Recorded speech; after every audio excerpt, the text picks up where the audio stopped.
YouTube? We got an exciting adventure for you today. We're going to look at a 2025 Regal 26 XO. You don't want to miss this one.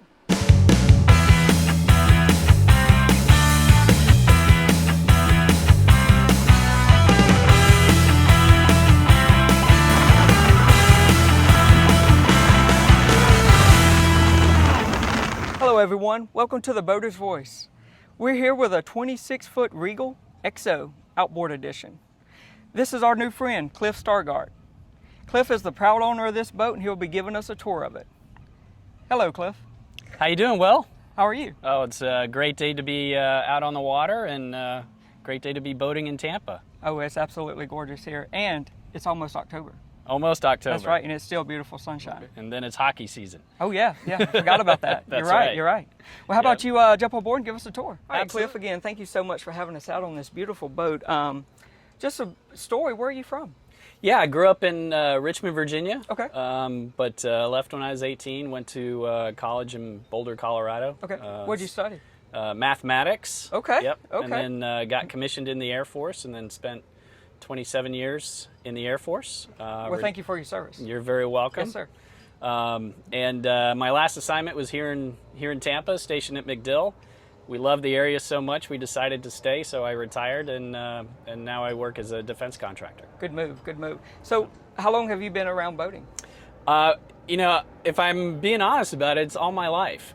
So I grew up in Virginia going on the Rappahannock River. Okay. My uncle had a boat and my father owned boats, and that's also where I learned some things not to do. I can recall probably 2 days where we went out boating and nothing went wrong when my father was owning boats. So, but it's a completely different atmosphere. The boats were wooden. You know, some of them were wooden river boats, kind of thing. Absolutely. He did have an 18-foot cuddy cabin with a Evinrude on the back, and I think that's the boat that we had 2 good days on. So. Oh, really? Yeah. That's So I learned to be very careful about buying used boats. Yep. But buying someone else's problem, right? that's right. Yep. But you know, I think that's a story every boater can relate to. Absolutely, absolutely. Yep. So let me ask you this: what boats have you owned prior to this one? So prior to this one, when I was a teenager, I have done sailing. So I owned a 15-foot copperhead, which is like a big sunfish. Yep. And then I owned a jet ski when I was in the Air Force for a while. And then as recently as, I'd say about 2015, I bought a 21-foot Sea Ray. Okay. So I was in War College in Montgomery, Alabama, and I thought I was going to be staying there after War College, and on Lake Martin. It was Lake Martin's beautiful. loved it. Yeah, Absolutely loved it. So we had a chance to buy a 21-foot Sea Ray there on Lake Martin. Oh wow.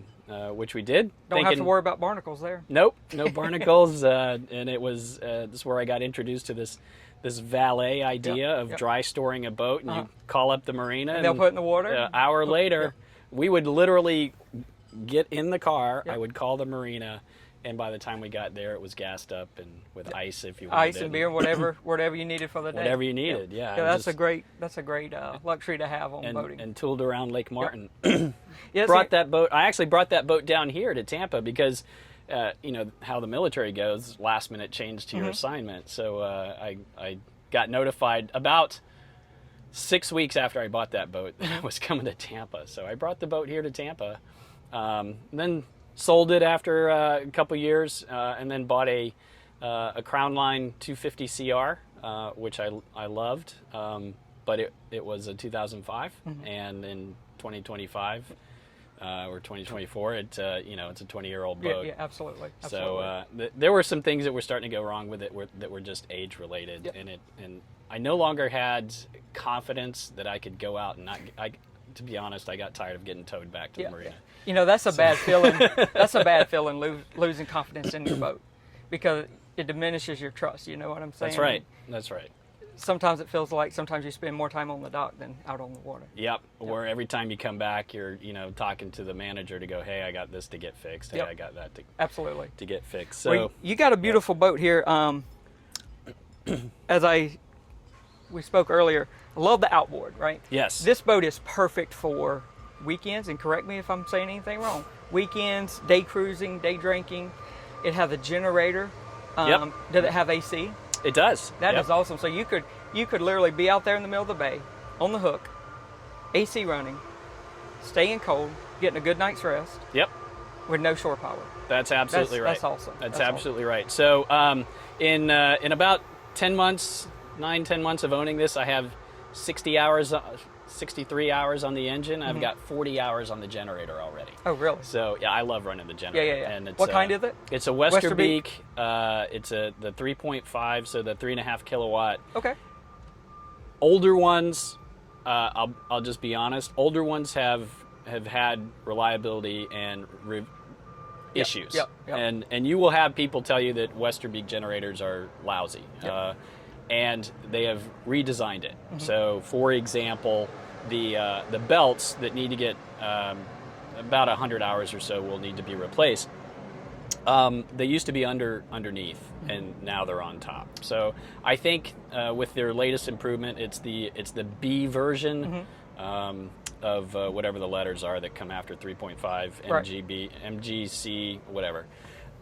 It's the B version, and I can't complain. It's very quiet, and it's been very reliable, at least through 40 hours or so. That is awesome. That is so cool. Like I said, I think my next boat, I want AC and a generator. I don't think that's too much to ask for. It's only two things. So, right? and as I discovered yesterday, we got caught out in the weather. It was what I would call a sporty boating day, and I was with a buddy, and he's got a center console, a C Pro, and it was really starting to rain, and his marina is a little closer as we were coming back from Bunce's Pass. And I decided, I told my wife, I'm like, look, I don't want to try and, I mean, we're getting run over by this thunderstorm. So let's just anchor right here and take an hour and a half and wait it out. Wait it out. And my buddy kept on, and so we did, and ran the generator. And this was my first time. This was my wife's first time experiencing generator and AC, and she loved it. So, have you slept on the boat yet? Overnight with the generator running?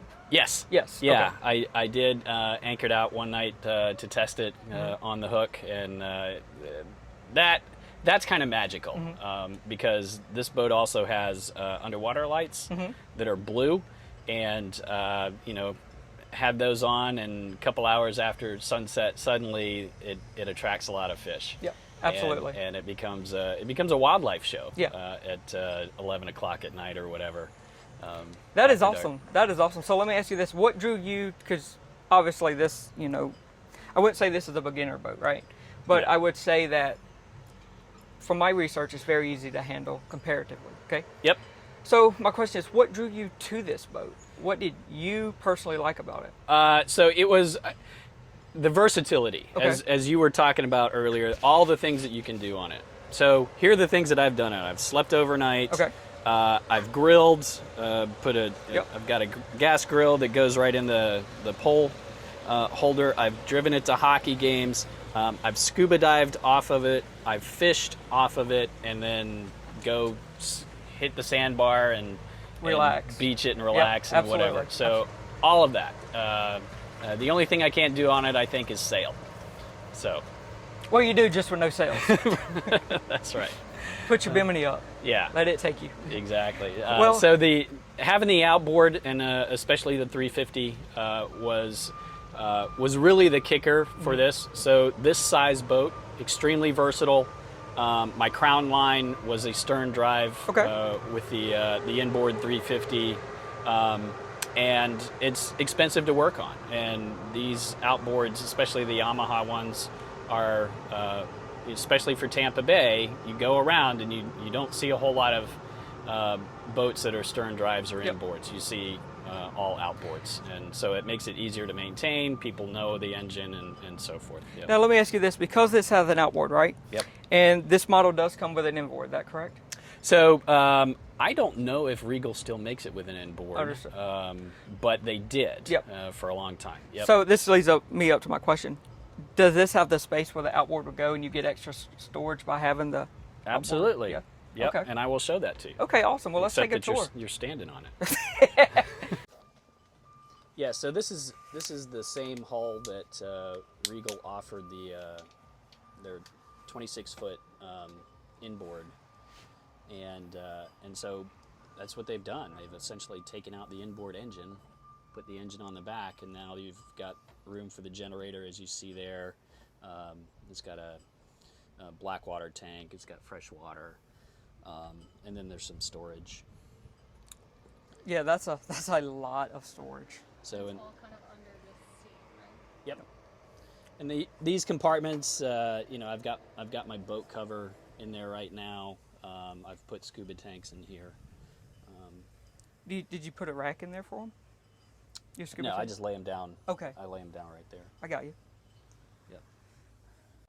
So if I were to tell you the one limitation or drawback of this boat is it has a 70-gallon gas tank, which is relatively small. For both this size? For a boat this Okay. size. Now, when I was researching it, I thought I was seeing people say, hey, you only get 100, 115 miles of range out of it. That's absolutely not true. I have gone farther than that. So I know the range is actually, depending on it, and it depends on a lot of things, weather and how fast you're going, and it cruises optimally about 3,800, 4,000 RPMs, which is about 32 miles an hour. Okay. So if you're doing that, you're burning about 12 and a half gallons an hour, and you get really good range. So someday I want to take this boat to Bimini, put it in, buy a trailer for it, put it in on the East Coast, and go across to Bimini. I have the range to do that and back. But what I do is I keep an extra 12 gallons in here because boat fuel gauges are notoriously inaccurate, and that's one thing I do is I try and make sure that I'm verifying what the gauges are showing me every time. But I always keep 12 extra gallons on board, and then I don't care. Is this, you put this in after you bought the boat? Yeah, just, Or did, it's just a portable yeah, one. it just comes But right that actually is a really good spot for that. Yep, that's usually where the perfect. cooler goes. Okay. But I don't have a cooler that big that I use, Right. so it's perfect size for extra 12 gallons. It's an emergency backup. Yep, So absolutely. you can, if you keep that full, and at least I have a pump, a 12-volt pump that I can siphon it into the gas tank, and you do that every 3 or 4 months so the gas doesn't go bad. Right. But keep it right there. Yeah. That is awesome. I don't know the answer to this. When you plug to shore power, Yep. you can run your AC without the generator? Correct. Okay. Yeah, when you're plugged into shore power, that's everything electrical on the boat runs off of that, and so you're not running the generator. In fact, you can't run. I'll show you the switches, but you can't run the generator and shore power at the same time. All right, so we're here at your office, right? Yeah, When you're on the boat, this is your office. this might be the best part of it. Yeah, that's right. So I see you got 2 displays there. You want to start by telling me what they are? Yeah, two Garmin 943 GPS map displays, and the interesting thing I think about boating today is the actual mechanics of steering a boat and maneuvering it and throttle and the mechanical parts are the easy part. It takes a long time to learn the systems on this boat, and so I have this display that shows basically the engine. This is a Yamaha specific display, and then of course all the navigation things, and then fish finding and waypoints and auto guidance and all that stuff, which takes a while to learn. And then you can go through all these menus of what this shows. Here's engine that shows RPMs, gas, odometer. I've put 1,000 miles on this boat. In a year. In 63 hours, yeah. And things like that. And, you know, learning the electronics and all the systems is really really takes a lot of time. Yeah. It's not trivial by Right, any right. stretch of the imagination. And then, of course, the awesome part is when I was looking at this boat, I was like, well, the sound system, the head for it is down in the cabin, and I'm like, what the heck? I have to go down in the cabin Yeah. every time I want to control it. Right. And the guy's like, no, you do it right from here. Isn't that crazy? So yeah, so there is this is the media, and I can, you know, AM, FM. I can run my I can run Sirius XM on the No Shoes Nation channel on. Can you Chesty shout out? That's right, off my phone, and play that, which is the only thing that plays on this boat. Absolutely. For the most part. That is cool. So I want to ask you about what I think is a very cool feature on this boat. This stick right there. Do not buy a boat of this size without one. Yes.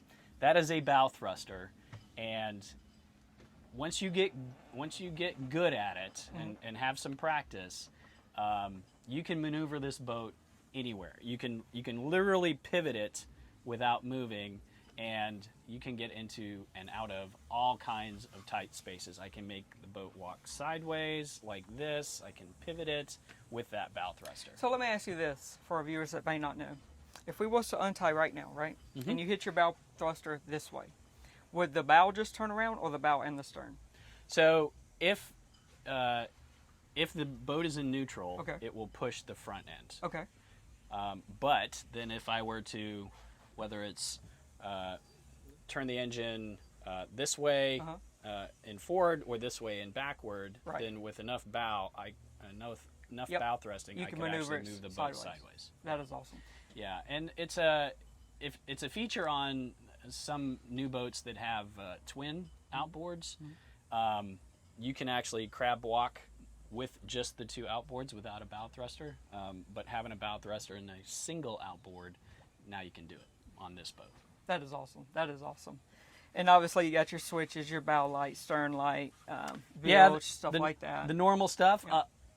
Another awesome feature of this boat is the power tower. Okay. So this tower, I can, with this switch, and I'll demonstrate for you. So when it's raining and you don't have your isinglass up, you can You know, I was thinking you can just put that down and not get hit in the face with the raindrops, or you know, you can hide behind the glass and carry along, and also, you know, going under low bridges, and that's a wonderful feature on this. also for trailering too, And right? for trailering, Yep. yeah, absolutely. I would imagine you'd have to lower it for trailering. So, yeah. That is so cool. Yeah. That is so cool. So I will tell you that this C-deck piece I had to get myself, and the reason is because when we bring the dog on, she needs something to grab onto. Yeah, Matter she of fact, just my dog just loves being out in the open air. that is so awesome. So she will, and she's getting up there. She's 13 or 14 maybe. We're not exactly sure. So we help her up, and then she'll sit up front and, you know, just tongue hanging out and enjoying the breeze. All right, guys, we're in the interior of this 26-foot Regal XO. I love the seating. It's a lot of seating, a lot of room in here. It feels very open to me. You want to walk us through? Yeah, Okay. absolutely. So you're actually sitting on what would become the V berth. Okay. Just to give you an idea, so this cushion right here, this one right here, and this one right here, they come off, and then that becomes the bed. So that, but you don't have to store them anywhere else. They are all part of it. Or you can put down the whatever that thing's called for the table. Yep. And this could be dinner. So fridge, stovetop, microwave, you know, lights. And so the V berth, and then down below, which is actually kind of fun, is the aft berth, but that's also where a lot of storage is. Does it have storage under it? No. No. That's a pretty big berth. I laid in one at the boat show actually here in Tampa. Yeah. So even with all that stuff down there, Uh-huh. I mean, if I wanted to, I could sleep down there. Mm-hmm. And that's where my wife crashed yesterday while it was all bouncy. And I told her as we started going back, hey, it's all clear. She's like, no, I like it down here. It's nice and cool. Can watch college football. Absolutely. So, a 12 volt. It's actually a 12 volt television. Really? Yeah, with a built-in HD receiver. Whatever's broadcast over the air, you can certainly receive. And then if you're streaming something from your phone, it will connect. And then of course the marine head, which is also a shower. Is it electric or manual? Yep, It is electric. It is a vacuum flush. Oh wow. Yeah. Wow. And how big is your holding tank? So the water tank is, I think, 25 gallons, Okay. Which I think is plenty. And then the holding tank is 20-ish, Okay. somewhere around there. There's just around the side, there's actually a level that will show you how full it's getting and what your water level is and your holding tank level. So, just wondering, where's your AC vents? I thought I saw one. So That this way is yep, that's the intake, and that's the only outtake is right here. Yeah, the only blowers right Okay. there. Okay. Yeah, you can for a couple of 2 or maybe 3 or 4, you could have a lot of fun. If you're really close, you could put 4 in here, Yeah. but if It'd be you a like your stretch. space of sleeping, it's Absolutely. good for one person and good for one person. Would you make the purchase again? Oh, absolutely. Absolutely. And I'd buy the trim tab indicator right off the bat. So for someone looking to buy this boat, on a scale of 1 through 10, Yeah, 9.5. 9.5. Oh yeah. I shopped this boat. I shopped a Sea Ray, and Crown Line makes a 28-foot out. It's called the CRX. That has dual engines, and I was like, ooh, the reliability of having dual engines. Of course, it's $80,000 more, which was a major factor. But at the end of the day, for the value that you get, you can't beat it. Let me ask you this. This outboard is a 350 Yamaha, okay? Yep. What, you cruise around what speed? 30 knots, 32? So I'd have to do the math for knots, but Miles per hour. if I get optimal gas mileage cruising at about 32 miles an hour. Okay. Yeah. If it's fairly calm. So a smooth bay that's smooth chop, light chop, 32, and it will do that easily. Top speed of just under 50. Yeah, I was gonna say, I bet you've opened her up before. Oh yeah, yeah. I've opened Had to it do up. that, right? But I had all this up, so you take that off and Yeah. you can probably go a little faster. But why? Because trying to drive a boat at 40 miles an hour that's this whole shape in a little bit of light chop it makes your teeth rattle and your kidneys bleed. So. Teeth right on kidneys bleed. I like that. I like that. Well, thank you so much for taking the time to show us this boat. I really appreciate it. Yeah, well, it's been the pleasure's all mine. I'm happy to show it off to anyone that gets to watch this, and I love it. I absolutely love having this boat. Well, thank you so much. And thank you guys so much for watching The Boater's Voice. Until next time, stay salty.